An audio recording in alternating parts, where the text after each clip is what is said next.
Yo, every Wednesday night, you better tune in tight. At 7 p.m. CST, we bring in that insight. Halas Hall Report, best podcast in the game. Stats and facts, you'll remember the name.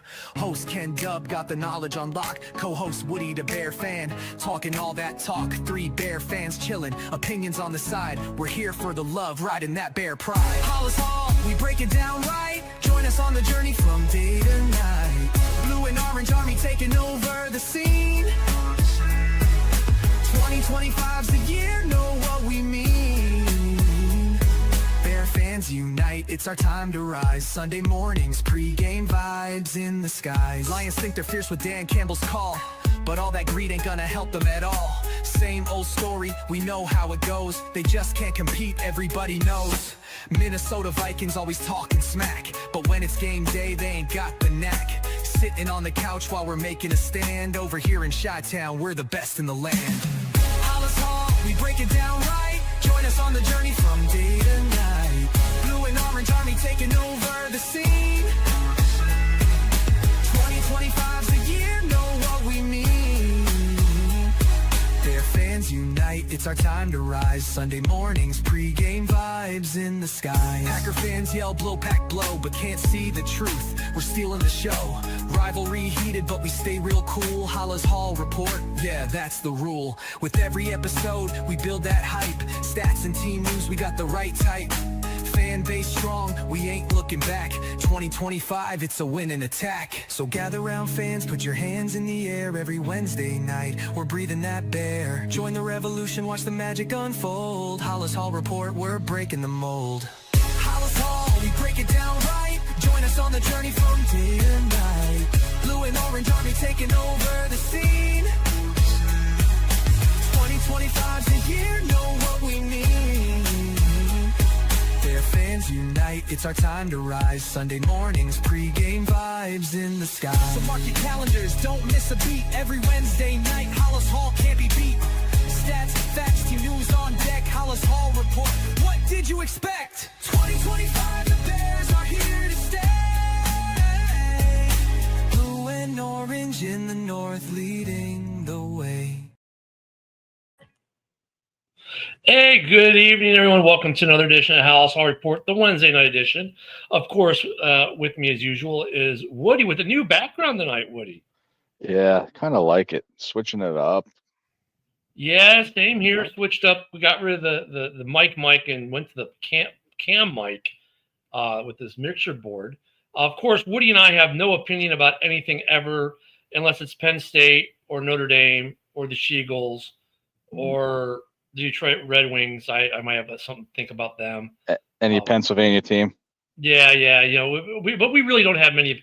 Army Navy game, No. Green Bay Packers. Yeah, we don't have any opinions. None. No, not at all. Nope. So the Dooney extension is official now. Yep. So that helps. And I don't know what it is, Woody, but Chicago media has lost his damn mind. Have you been tracking what's been going on with 670 to score? No, that's not as to do with the Caleb Williams crap, is it? Oh yeah, that's all they're talking about on 670 to score. He didn't want to be here, before we drafted him. He wanted to be drafted somewhere else, blah blah blah. I'm like, who cares? What does it matter at this point whether he wanted to be here or not? He's here. We drafted him. He's played a full season. Sabotage.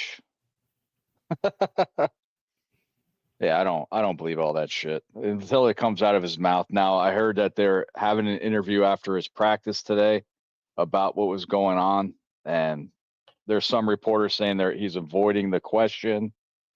I don't know. This is stupid shit. I mean, well, OTAs. Oh my God. Here are the articles I've already seen. Caleb Williams struggling at OTAs. Caleb Williams shines at OTAs. Well, which one is it? Well, he threw 2 interceptions today, I heard. Oh no, the season's over. Yeah. Oh yeah, the score also, the Brainiacs, that is 670 the score. And here's the thing, I used to love 670 the score. I would listen to it religiously when I'd go to work in the morning and when I'd come home in the afternoon when I was assigned to Fort Sheridan.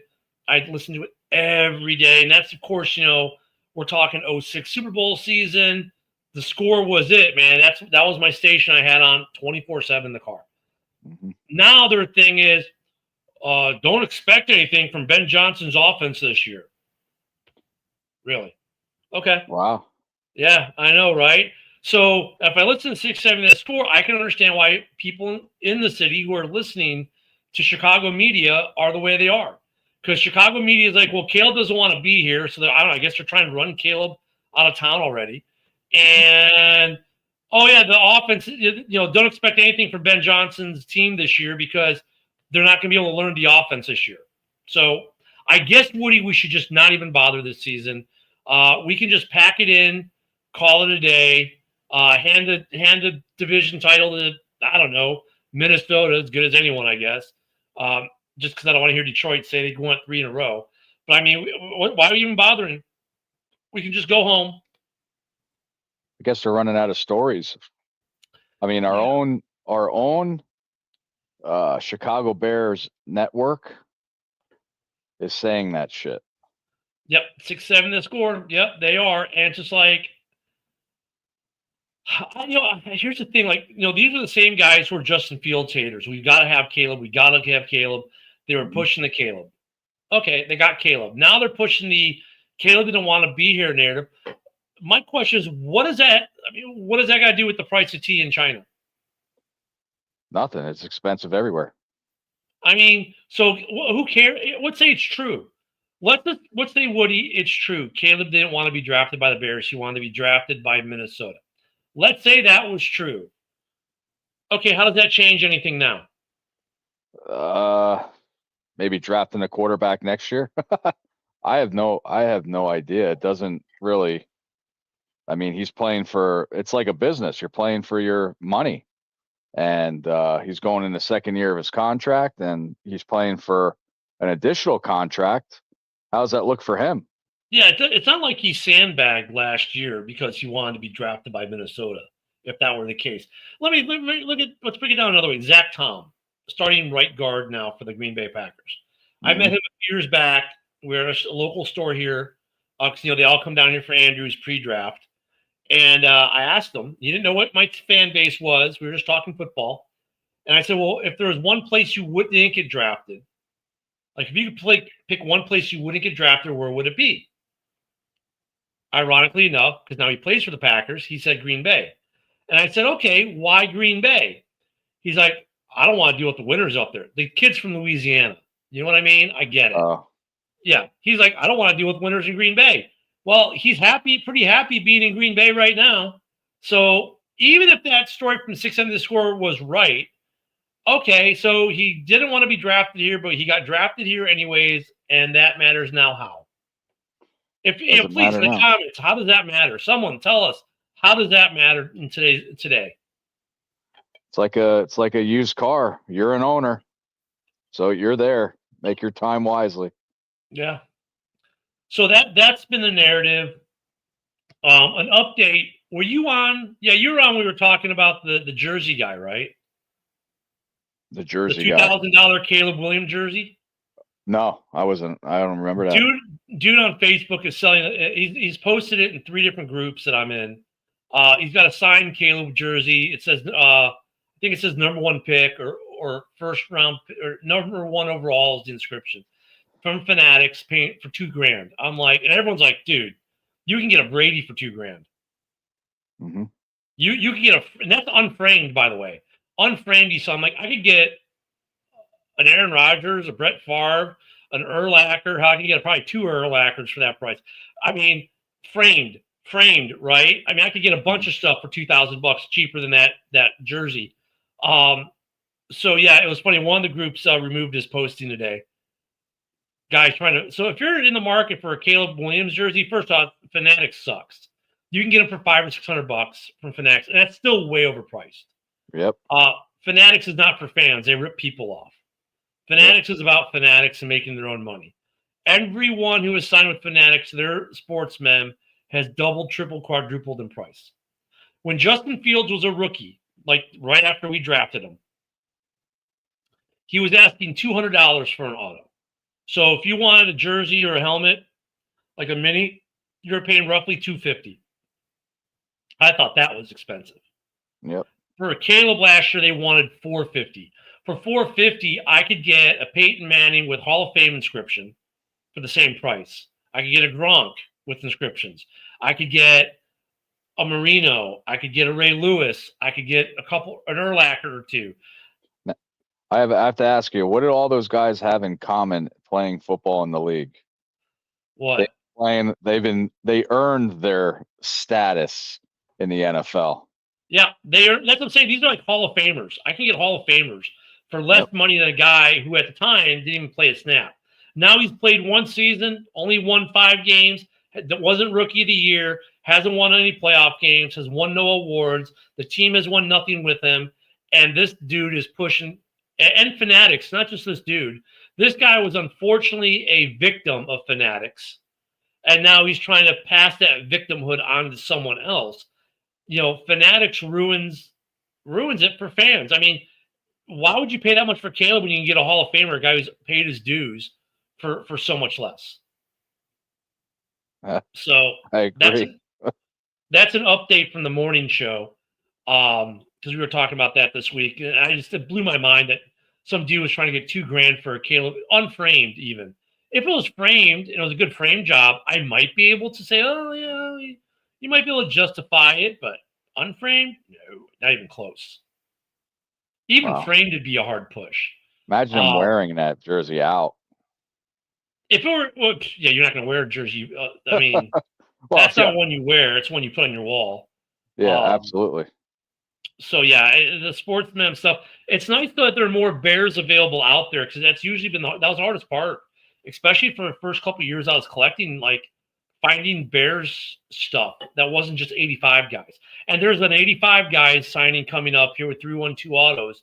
I've done a couple shows with them. They got like Thayer and Van Horn and, you know, some of those guys. They got like 4 or 5 guys from the 85 team. And they're cheap, like $20 an auto. So $20-$30 an auto, plus your COA, plus your shipping. I might actually try to save a few bucks and do it this time. Maybe I've got some minis here, so maybe I'll ship a couple minis off to Chicago to get signed. But, I mean, it's nice that you got Roma Dunze. Oh, wait, no, you don't. He's Fanatics. He's expensive, too. I don't know about Loveland. I haven't heard yet if he's Fanatics or not. I hope not. I hope the new Bears aren't signed with Fanatics so that maybe fans can actually get their sports mem merch at a decent price. That's why I only get retired jerseys and past Bears jerseys. I don't get any recent. Yeah, I've got a Cole Kmet, I've got a Montez Sweat, and I have a Sanborn, but now he's no longer with us. Mm-hmm. Who else do I have that's current? It might just be Sweat and Kmet. Might be the only 2 I have that are current. And I would get those guys anyways because, like, I've got Trubisky, I've got Fields, you know, I've got guys who weren't here long. If you're a Bear, you know, and I can get your stuff, I get it. They're still a Bear, right? So Trubisky's one of my favorite helmets, actually. He's got a beautiful signature. I think that might be the only one I have. Yeah, I think Kmet and Sweat are the only 2 active Bears I have in the collection right now. I have none. None at all. I love my orange Jay Cutler jersey, though. Oh, I love the Jay Cutler jerseys. Yeah, I got my Jay Cutler 16x20. That's one of my favorite signed photos. Is the Cutler? It's one of my favorite things in the collection because Cutler is so hard to get the signature on. Anyways, if you do find the stuff, it's usually expensive. I want a Cutler and a Brandon Marshall at the same time, and Brandon Marshall's hard to get signed too. So hey, good evening, Mitch. I started a day with you. I'm going to finish a day with you. I've got 2 Marshalls now. I have a I won the 16x20 Marshall and Cutler at the same time. The Marshall's in my son's room now because I replaced it with a framed and matted 8x10 Marshall. So yeah, I like my Brandon Marshall stuff too. Yeah, so not much. I mean, OTAs are OTAs. I mean, I don't know what to read off it, Woody, because half the reports are, oh, it's great. The others, oh, it's terrible. Oh, Caleb doesn't want to be here. Oh, Caleb does want to be here. Well, it says on. I'm just reading. It says OTA start tomorrow. Yeah, the last thing we did was the rookie camp, right? The new signees. Yep. So Yep. tomorrow's a full actual OTA. I don't expect anything. I mean, they're just going to be working. I mean, and the thing is with installing the new offense, like, who cares if he throws 5 interceptions at practice? They're learning the new offense, pushing to see what works. And the good news is that I was reading, but Ben Johnson is already holding accountability of mistakes being made. So that's a good thing. Yeah. Mitch, what's been going on that you've been covered in doo-doo all day? I know you're in Texas. Are you working on the farm or something? But yeah, Dave's been pretty good here. Hey, your comment looks good on an 85-inch screen TV there, by the way, Mitch. I have it on the network. If you don't have the network downloaded yet, guys, on either Fire TV, on your Fire Stick, or on Roku, just go to your search option and search in the Huddle Sports, and you'll see the Huddle Sports app, and you can watch us on whatever size TV you have. I know Nicholas the plumber. Dude, we need to talk. We're trying to talk our kid into maybe looking at the trades. That's the only thing I won't do, man. Plumber. Nope, I couldn't do it. Dude, we had a guy in our house we're selling. We had a small issue when the sinks was leaking. It was like I was a handyman because we couldn't find a plumber in this area to come do work. So we got a handyman who did that, and then he fixed a little hole. He patched a little hole in the wall that was behind the washer. $350 for like an hour of work. Wow. I'm like, and the plumbing side of it, it was a $1.50 part he had to go find. I mean, he had to diagnose the problem and then go get the part. I mean, trades, man. I mean, Mitch, if you are running low on work, come to the Panhandle. We got tons of it here. You can't find a plumber here in the Pensacola area. No, couldn't do it. Nope. Yeah, I mean, to install a toilet, it's like $200 or $300 if you just want to install. I mean, it takes what? I mean, Mitch, it probably takes him 30 minutes and or that less wax to ring, install your new toilet. That wax ring is messy. Dude, but I bet Mitch has done hundreds of them. I mean, for him, it's probably nothing. It's the easiest $300 he'd ever make. But damn, Mitch. Well, yeah, I hope my day's gone well. I had the grandbaby day, but he's sick, so now I may get sick because the grandbaby's sick, the grandparents and the parents get sick. So today was also the last full day of school for schools in this part of Florida. Tomorrow's a half day, and they're out for the summer. Wow. Oh yeah, see, look at this. Oh, come on, mouse. What is this with my mouse? There, okay. Wait till you see. Look at it. 15 minutes. Wow. Easiest, and I bet it's like a $300 job. They charge $300 probably. You're in and out. It would take me 15 minutes to get the fucking parts out of the box. Damn, Nicholas. Good evening. Shots fired. Fuck me. Yeah. Ed Nicholas's comments looking good on the 85-inch screen too. Oof. So I have to avert the eye jokes, and I see Woody. I'm like, oh. And then I see myself. I'm like, oh. Yeah, I know. That's why I don't put it on TV. Woody and I might be breaking some TVs. Yeah, no, not today. Nicholas, is that a Diet Coke shirt? Yeah, he's got a Diet Coke shirt on it. He drinks a lot of Diet Coke. 86, though.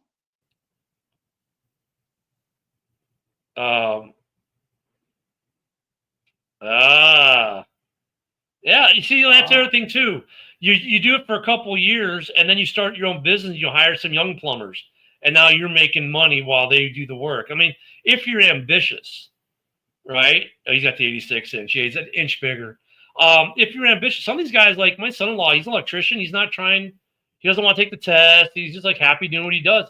I'm like, my son would be like, forget that. I'm opening my own. I'll hire him. I'll let him do all the work, and I'll collect the money. Yeah, my dad was an electrician 50 years. I learned some stuff. I mean, running wire, nah. Changing, like putting dimmers in and outlets in, yeah, I can do that. But yeah, I've done that. Doing ceiling fans. I did the light fixture at the old house last weekend. I did that one myself. Just didn't know how to tear the sink apart to find the little part that I needed. That's what we hired a guy for. But yeah, the Bears though. What going back on football here? How far in, Woody, do you like? How many games are you willing to go before you start to see results from the changes? Um, uh, I say week. Geez, I had to say it. Maybe the week before the bye, week 4. Because I still say the first 2-3 weeks are, preseason. I might push it back to week 3, but they better do good because I'll be there. So the way I look at it is, week 1 and 2 are going to be kind of sloppy because it's still preseason. Week 1, new offense, new defensive coordinator, new offensive everything. But against Minnesota with the new quarterback, even though he played in camp last year, he gets another camp under his belt. He's not a true rookie. He's still a first-year starter with no NFL service time besides preseason last year. So I think that game's going to be sloppy for both teams on Monday Night Football. Week 2 against Mitch's Lions, for both teams are in the same boat. New offense, new defense. I think for the defenses, they both have an advantage because they're both still going to be they're still going to be their bases the same, 4-3. They're keeping their bases the same even with the new ODCs, but offensively, the systems are going to be interesting to see how long it takes them. I don't think it's going to be a rough year, though. I look at my take is I think we'll see some things immediately, like week 1. And what I mean by that is you're going to see in play selection, like you will see more 2 tight end sets, different running sets, different passing sets than what we're used to seeing in Chicago. So immediately we should see that, and we should see immediately a little bit of an improvement on the offensive line immediately. I'm not saying it's going to be a great offensive line, but from the jump, we should see some differences in the offensive line. By week 5 or week 6 after the bye, that's when we should really be seeing the effects. And it's not going to take the whole season for the defense. The defense will be ahead of the offense for probably the first half of the season. Because Allen's not going to change the defense up too much. It's the same scheme. The same thing goes for, Mitch in Detroit. Like Morton, they're not changing the scheme. They're going to be changing the way they call plays, though. So there'll be a slight adjustment, probably a week or 2 for them. For the Bears, it's more of an adjustment. It's a new system. But offenses take less time to install than defenses do. So I would expect we see some effects week 1, like play calling, situational stuff, protection a little bit. And then they should be off and running probably by week 6 or 7. Huh. I'm watching the 28-3 game, Super Bowl classics. So Mitch, Mitch is like not much. There isn't much change in Detroit, but the play calling, and there's going to be changes. He's going to have to. They got some new coaches there. Yeah, well, the scheme might not completely change, but week 2, you better have a different scheme. You're not going to run Ben Johnson's scheme against Ben Johnson's team because you're going to get destroyed if you do. So they're going to have to do some different things in Detroit. So there's going to be an adjustment period, Mitch. I think Detroit's adjustment time is a lot less than the Bears. Yep. But I think, week 6 or 7, the Bears, you should start to really notice impact. Maybe enough so that they make the playoffs this year. 8 to 10 wins is probably the window, 7 to 10 wins maybe. But if that offense starts clicking off jump, with the weaponry, if they click from jump, this could be a scary good team offensively. Yeah, and I'll be happy if they're 2-2 going into the bye week. I tell you that. Yeah, me too. I think week 1's winnable. I think week 2 is winnable, both because they're division games, both because of the changes. I think week 3 is a little bit more is winnable because Dallas is so dysfunctional. It depends which Dallas team shows up. Yep. Week 4, Who's week 4? That's who do we have week 4? Let me see. Hold on. And then, well, I'll skip ahead. Week 6 is winnable. That's Monday Night Football off a long break against the Commanders. That game might be winnable too. I'm trying to remember who week 4 was. It's an away game. Raiders. The Raiders is winnable too. So I mean, all 4 games are possibly winnable, but I think week 1 is good odds. Week 2, I think they're all winnable. I'd be happy with 2-2.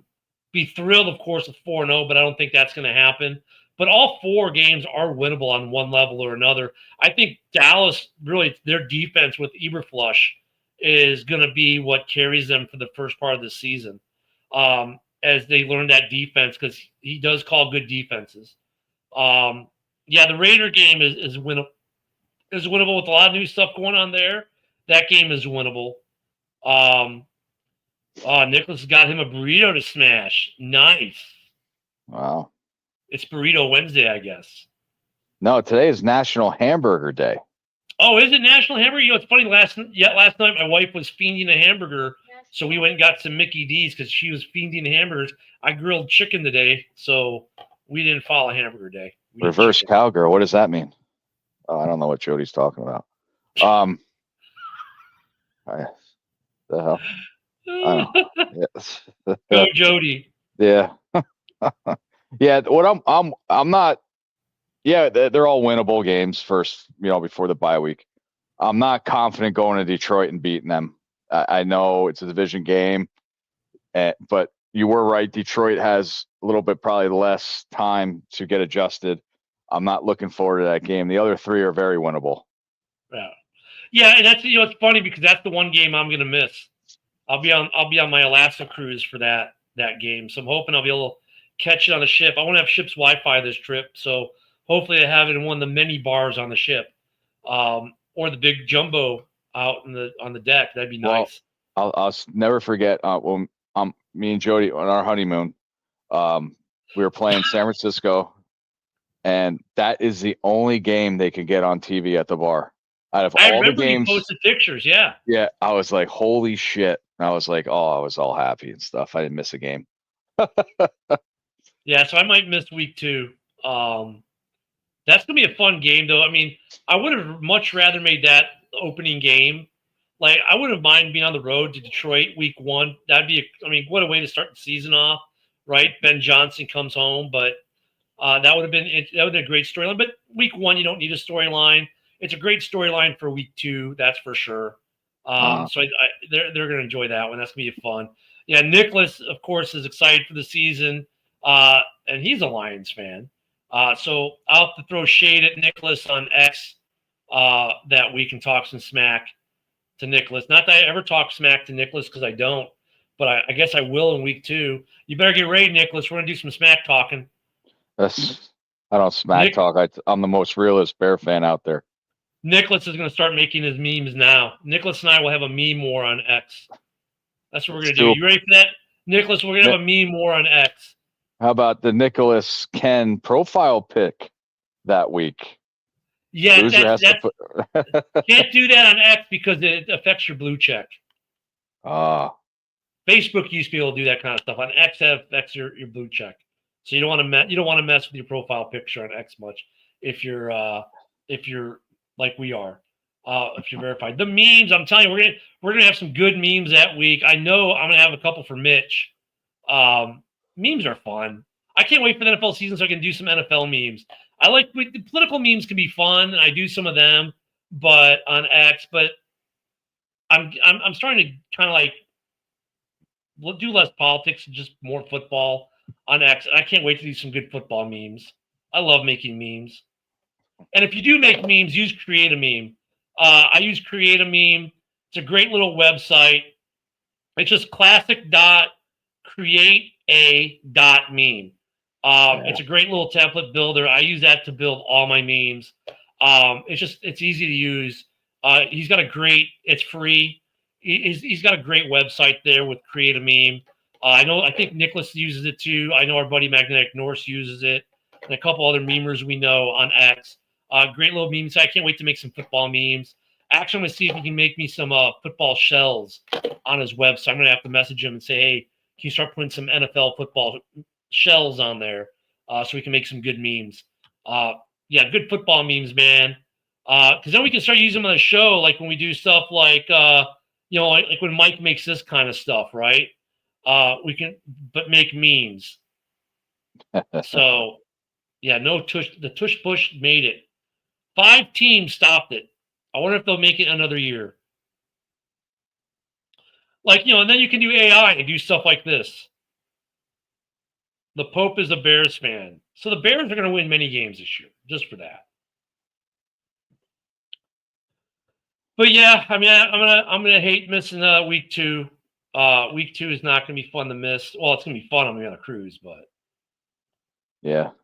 oh my goodness. Well, Mitch, don't get in trouble.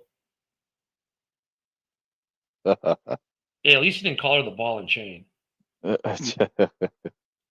Woody did that once. It wasn't pretty. Nah, I don't have to. Old lady, I'm thinking of a motorcycle, like Sons of Anarchy, when their girlfriends are married. That's their old lady. Yeah, that biker life. Yep. No, Mitch. He's not a Lions fan. He's a Bears fan. In fact, the vice president of the United States went and visited him and presented him with a Chicago Bears jersey with his name on the back, and his jersey number was his pontiff numbers. It was kind of cool looking jersey, actually. And I'm sure we'll see a few of them in the stands at Soldier Field now. Speaking of Soldier Field, Woody, let's switch topics up a little bit. It's that weird part of the season. I think it's looking to me, I don't know what you've heard. I know we talked about it a little bit Sunday, but it's looking more and more like Arlington is going to be the place.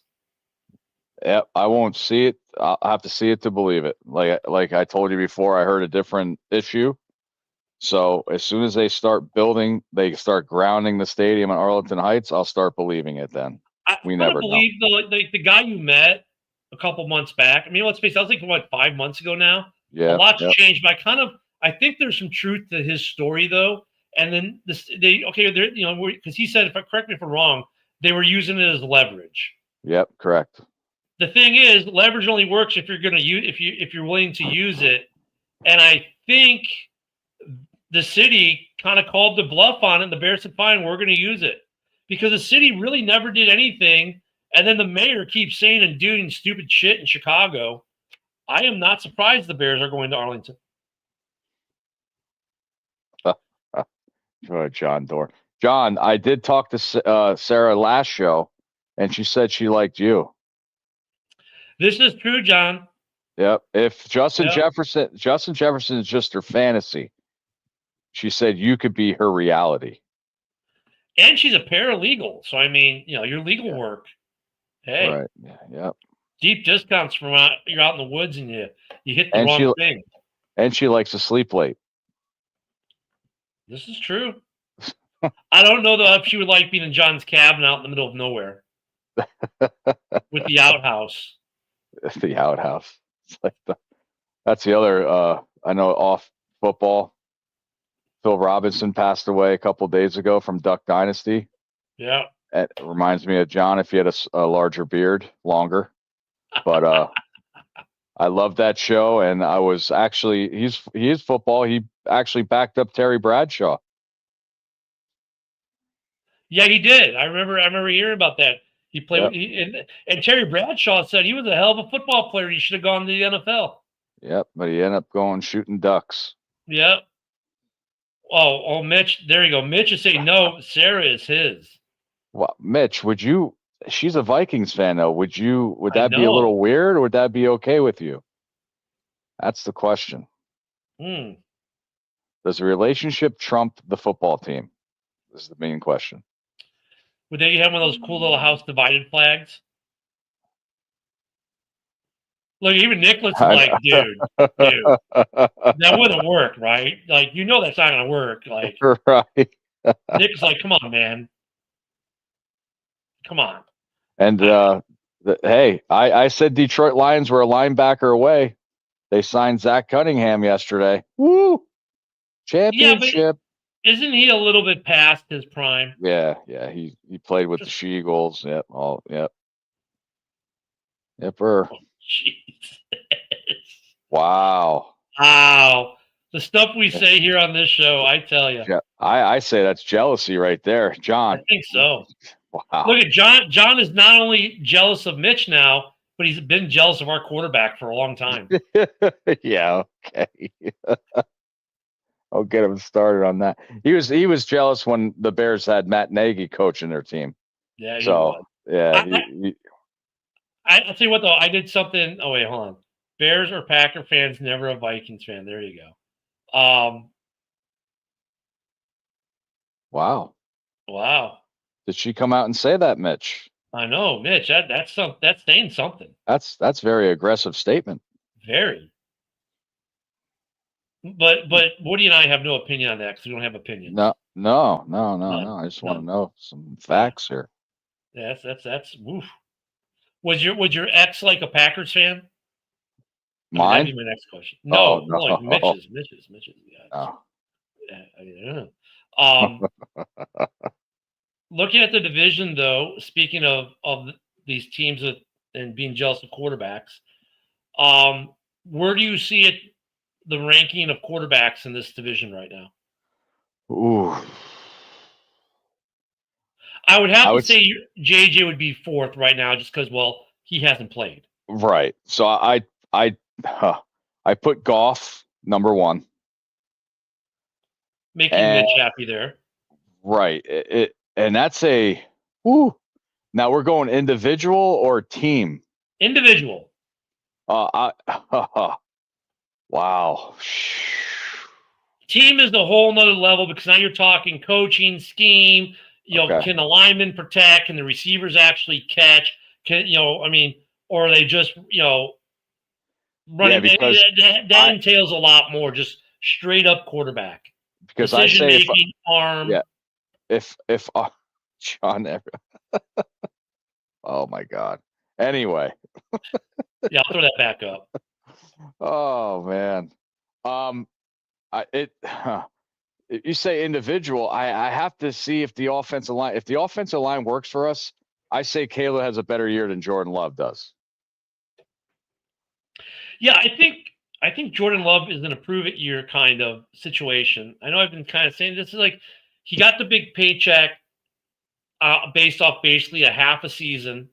Because the first half of that season, he wasn't getting that paycheck. But the way that season ended, got him the paycheck with the playoff wins, and they came in hot. Last year was a mixed bag, I think, for Love. Right. Last year for Caleb, a lot of learning, which is what JJ's going to go through this year. But, yeah, Dorn, I know. But it's killing me. Great touchdown interception ratio. And as you saw, as the season went on, he learned to throw the ball away, not take the sack. So that helped a little bit too, because he took way too many sacks early. So if he avoids the sacks, in terms of the ones he can avoid, getting rid of the ball, whatever, I would have to go right now, Goff, Caleb, Love. But I think Love has the potential. He didn't show it. He showed flashes last year of it, right? And Caleb showed flashes. But for the money he's making, I expect more out of Love. Maybe that's why I put him there. Goff, I think, could sink though. Because if you get a lot of pressure on Goff, as we saw last year, he can cough the ball up. So it's decision making process. Like right now, I'd give an advantage to Love because he's got more knowledge than Caleb. Because for me, Goff, when it comes to decision making process, he makes bad decisions when pressured, whereas Love makes less, and Caleb didn't make many last year.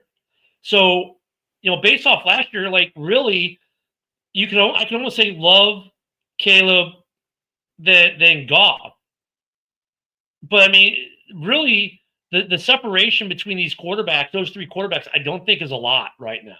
Well, see, I think Goff's success is that offensive line. If he has the Bears offensive line last year, there is no way. But that offensive line for Detroit is helping Goff out tremendously. Yeah, and Love has a pretty good offensive line as well, but he made too many red zone giveaways last year, especially early in the year. John, he wasn't the worst quarterback in almost all categories. 5th all-time for the Bears, passing yards last year. His TD to interception ratio was 2nd all-time in the NFL. Or I shouldn't say that. It's not his TD interception ratio. His attempts without an interception is 2nd all-time in the NFL, only to Aaron Rodgers, who did it during an MVP season. So you may say I can prove he was, but that last stat I gave you right there says he wasn't the worst in almost all categories. Obviously, that's a category where he's 2nd all time in the NFL. When we look at the categories, though, that John, this is the problem. Try not to look at the stat lines, but look at the individual decision making. Not the plays that were called when like Love threw the ball where he was supposed to throw it, but Romeo Doubs went left instead of right, and then there was a pick. Look at the decision-making process stuff, or when they made the audible, where the quarterback made the audible, when the quarterback had to do something. Those are the things I'm looking at. All these quarterbacks unfairly, Love included, Goff included, they get some picks that aren't on them. They get some negative plays that aren't on them. Let me say that again. These quarterbacks get negative plays that are not on them. The ball is supposed to be at a certain location at a certain time on a timing route. The quarterback delivers the ball where it's supposed to be, when it's supposed to be, and the receiver's nowhere to be found. But, hey, their cornerback is there. That's not on the quarterback for making that throw. He did what he was supposed to do. The receiver didn't do their job. And he only threw 5 interceptions. Yeah. So I want to know, like, the all-time, maybe because you have a computer right there, the best rookie throwing interceptions, like, is Caleb. In the so it's 5 interceptions. So the team John, the team wasn't there. I love this. Dorn here. You can't read a defense. That's what Dorn says about any quarterback not named Jordan Love, pretty much. You can't throw interceptions from back. John, that's why he's number 2 all-time in NFL for passing attempts to interceptions. He's got the longest streak, 2nd longest streak in the NFL without an interception. Would that go like 8 or 9 games, or a little bit more than that? So no, John, you're somewhat wrong there. I think he can read defenses. He made a lot of play calls where I'm going to call it, where they're going to do bench me. I think Caleb actually reads the defenses pretty well. He just had a shit O-line last year. And that's a hard thing with this quarterback when you're judging them. I think Jordan Love, a couple of his mistakes last year weren't on him. But then there were some interceptions that were completely on him. But then, like, on the timing routes, they're not on him. So I'll give Love some credit there. For Goff, there were some plays that happened that weren't on him. That pick 6 in the playoffs, though, oh, yeah, that was on him.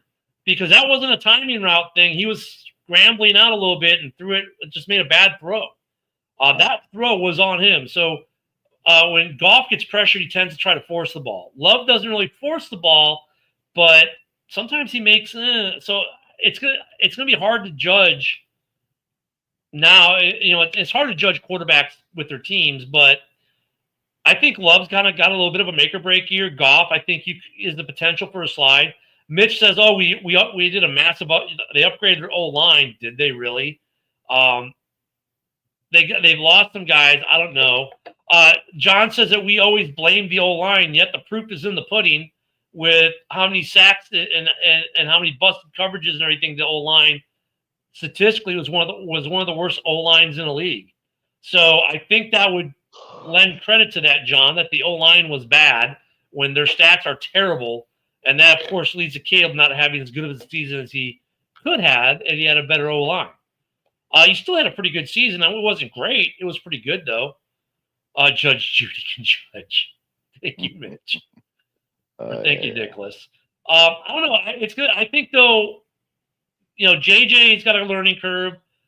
Right now, Goff it'd be right now until based off last season, you would probably go Goff, Love, Caleb, JJ. Yep. I think by the end of the season, that might switch up a little bit. I think Caleb might move up if the offensive line holds, and he pushes the ball more, I think that we'll see that change a little bit. Then that's something we'll probably see pretty quickly if the O-line can hold it all for some pushing of the ball, some longer throws, some deeper routes. Yeah, they got younger. I don't know if means they got upgraded though, because the guys they got rid of were pretty talented, and yeah, you got younger, but that doesn't necessarily mean they got better. And it takes a minute. That's why I don't expect the new O-line to be really good in Chicago. I expect them to be a little bit better than last year to start, and by mid-season, a little around mid-season, they should be a lot better than last year. It takes a little while for the new guys to gel. Yeah, there's only one Sewell that you could draft. I mean, he's phenomenal. He is. So, yeah. I was hoping his brother would be a better defenseman, but I guess that's... Well, we'll see. I think our Sewell, if he doesn't do it this year, he's gone. Yeah. He's got a short leash in Chicago. And he has a wide open area to succeed, because if I'm thinking if Tremaine Edmonds doesn't do good this year, he might be gone. So that's when Sewell can step up and try to stay on this team. The only one that's in that boat you can make an argument for maybe is Tooney, because he's 31. Jackson's what, 26?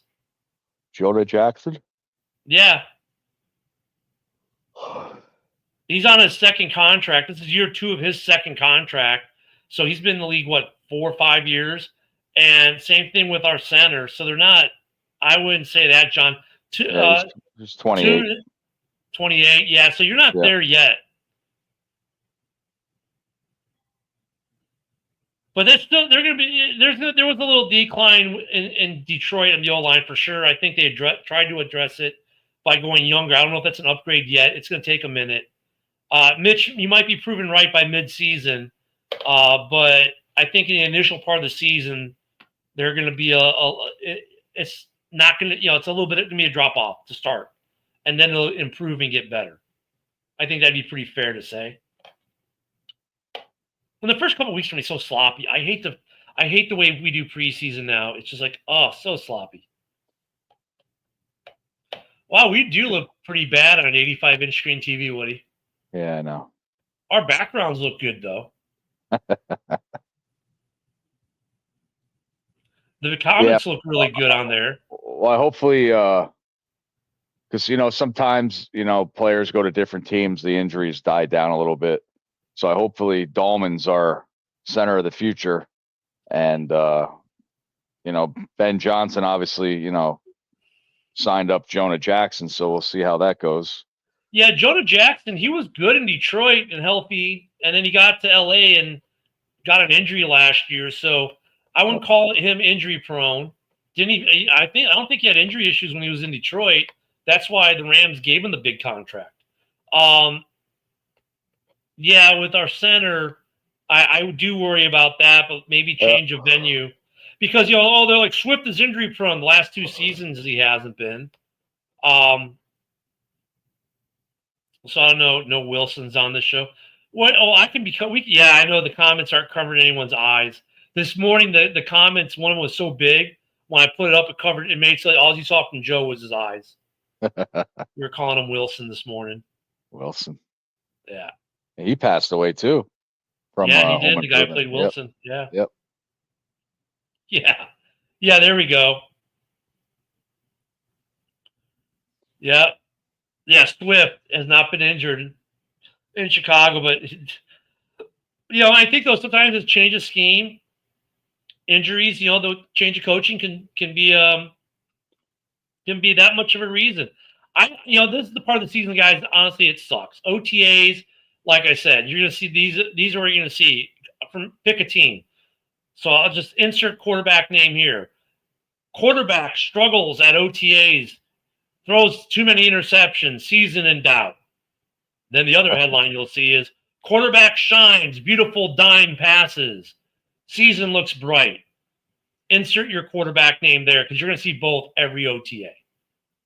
This rookie, it looks like he's going to be an all-star right off the bat. Okay. So-and-so struggling to grasp new offensive scheme. You're going to see that. Team grasping the scheme faster than thought. Okay. So this is that part of the season I really hate because, it's all the clickbait crap. And then you got guys like 6-7 to score who take a nothing burger and they just beat it to dead, beat the dead horse because they've got literally nothing else to talk about. Oh, well, I forgot to say some news is that that I heard that the Bears are doing joint practices with Buffalo and Miami with their home preseason games. Yeah, that's good. I think that's a good call. I like the joint practices because because the problem with camp where it's like just your team, your offense against your defense, it's hard to really judge. But when you're doing a deep, playing against, and it's not like you're going all out, but these guys do practice a little harder when they're with another team, and it gives you an opportunity to judge your players, your talents a little bit better. Yep. Yeah, I like that. I think that's a good move. As long as they can not have any fights, keep the fighting to a minimum. I'm just looking with the OTAs and preseason. I don't want anybody injured. Stay healthy because that'll, a major injury can fuck this whole team up. Believe it or not. Like it did last year. Yes. 2 of the offensive linemen were out before week 1, and the offense line never recovered, and now those guys aren't Bears anymore. Yep. So so yeah, that can change. But on the inverse, look what happened with Green Bay last year. They lose Jordan Love, and their backup comes in and did what you expect the backup to do. And I think that helped Green Bay at the timing of that injury because your backup quarterback gets a lot of reps in preseason. So when Love went down, they brought in a quarterback who had already gotten a lot of reps in preseason, was ready to go. Had that been week 11 or 12, I don't think he's as ready to go as he is in week 2. Yep. So, let's keep these guys healthy. The bad thing about wanting week 1 to be here is summer will be almost over. I'm all for it. Fuck the summer. Yeah, for me, I've got perpetual summer down here. Yeah, So keep it down there. Yep, I like being able to use my pool basically year round. If not the pool, the hot tub. In fact, I'm gonna be in the pool tonight because it's perfect weather to be in the pool at night here. Not here. Oh yeah, it's a little bit more cold up where you live. Cold and rainy. Tomorrow, my stepchildren got me a Hellcat ride at the Pocono Raceway. Oh, nice. That's gonna be fun. So I that Jody paid for, yes. So I had to fill out a will because if I go 200 miles into the wall, I won't be here anymore. So, wish me luck. Yeah, Mitch. It's funny. I saw the article about the Tesla guy. I'm like, why are the Lions big on Tesla? Would they all buy Teslas or something? Oh, there's a guy named Tesla. Okay. Thought it was a whoa. Yeah. We have 2 used Teslas. You need them? Let's go. No, Nicholas, please don't ruin my day by saying that shit. Let me see. Currently here in the Panhandle. Come on, phone. Currently it's 82 degrees where I'm at, so it's a beautiful day. Yeah, and I'm waiting to see too. Like one of the other things I want to see this year too is obviously we're set up for a 2 tight end set. It's not like it's a big secret when you take a tight end at 10 and you already had Cole Kmet on the roster. I'm waiting to see how that works out, and I'm waiting to see what happens with the running back room. Offensively, my only question about personnel wise is the running back room. Everything else I'm okay with. I'd like to see a little bit more depth on the offensive line, but I'm okay with where we're at right now. I'm curious to see what we do with the 2 tight end set, how that's going to work with those 2 guys, and if we do anything like adding Chubb to the offense. Defensively, we're in a good place. There was one thing the Bears said defensively. Let me pull it up really quick before I forget. With our young guy. Dennis Allen said they're going to play Shamar Turner. They're going to focus working him in the interior of the defensive line. That they're going to put up. They think the Bears. Now, Woody, I know you say, hey, we don't have the edge. The Bears think we're deeper at edge than we are in interior line. So they are going to play Shamar Turner or work him as an interior lineman and not an edge rusher. All right. So I'm interested to see how the D line's going to work out, and if Deo is what we thought he was when we gave him the $8 million a year. Right. Well, I'm looking forward to see, and you said the running back position, see how they use Roshan Johnson and he's third and short and goal line, and you know, I'm Yeah, blazing. I want You're to see. high. It's Rojo and Cole Kmet. Does Ben Johnson actually use them more? Like fans have wanted those two to be used more the last couple of years, but weren't. I agree. But yeah, get ready for all the clickbait guys. Look at Nicholas is ready for clickbait. Oh, I thought you meant he's high right now. He is, so he's ready for clickbait. Oh, okay, I got you. You almost have to be high to read any of that stuff or believe it. Yeah, I know. Yeah. You know, it's kind of like selling a Caleb Williams signed jersey without a frame for $2,000. You got to be kind of high to do it. Yeah. So, it is what it is. Oh my God. That's crazy, isn't it, dude? Wow. Yeah. Like I can understand if it was like a Tom Brady. There's not many people from the '85 Bears I would pay $2,000 for, even if they're autograph. Jesus. The only one would be Walter. Is Walter's the only one, and you can get a Walter 8x10 for like $300. Yeah. But like a jersey framed, you're talking 10 grand. Unframed, you're talking $3 or $4 grand probably. Which is funny because a frame job only costs like $300. Yep. But it almost doubles the price of it. It's just like it's weird. I never got that. Like, and really, if you're a smart shopper, you can get a frame job for a signed jersey, like you get matted with 8x10s with nice, the team name and the matting or the player name. Usually runs you between $250 to $300 with your shipping and everything. If you look out there in some of these Facebook groups, you can get like a framed Singletary jersey for like $150. I mean, that's less than the frame job because some of these guys just frame so much stuff, they're just wholesaling it out. Yep. But $2 grand for an unframed Caleb jersey? Nope. No. I'd get a Patrick Mahomes for that price before I'd get a Caleb because at least Patrick's won a few Super Bowls. And then, Yeah. I mean, and on the well, it's almost done, our show, but on that note, Mike Carrico, if you're listening, we are Bears fans. You can't have another jersey player, Saquon Barkley, Gina jersey on your wall on your man cave. Please take it down. This is true. I have only Bears stuff up in here. I have some other teams in the case, but on the walls is nothing but Chicago sports. Well, besides Bayern Munich, but that's another country altogether. Yeah, I won't have a Saquon jersey. I mean, if I had a Saquon, it'd be in a case, but not on the wall. No. Oh, and then when he's in the studio, he's got nothing but Packers stuff around him. Yeah, maybe Bill's dawning on him. I don't know. I don't know what's going on there. I mean, yeah, the Saquon. I mean, they put that up in the bathroom. You don't put it up in the main room. No. With all your Bear stuff. I mean. Wow. And our recent Bear, Grady Jarrett, just saw him sack Tom Brady. Wow. So I'm excited for that. Yeah, I like it. That's another good. I'm looking to see how he works in the interior. The interior of that our D line, I think, is going to be pretty sick this year. Yeah. That being said, don't forget to be back with us this Sunday at 11 a.m. Central, noon on the East, where Woody and I will be back to not have an opinion on really about anything. We might be graced by a Mike or a Broski. Wow. Maybe they'll be here. Maybe even a Sarah. We'll find out. Hey, my house just booked a new showing. Sweet. Maybe I'll have sold my house by then. Yay, let's hope.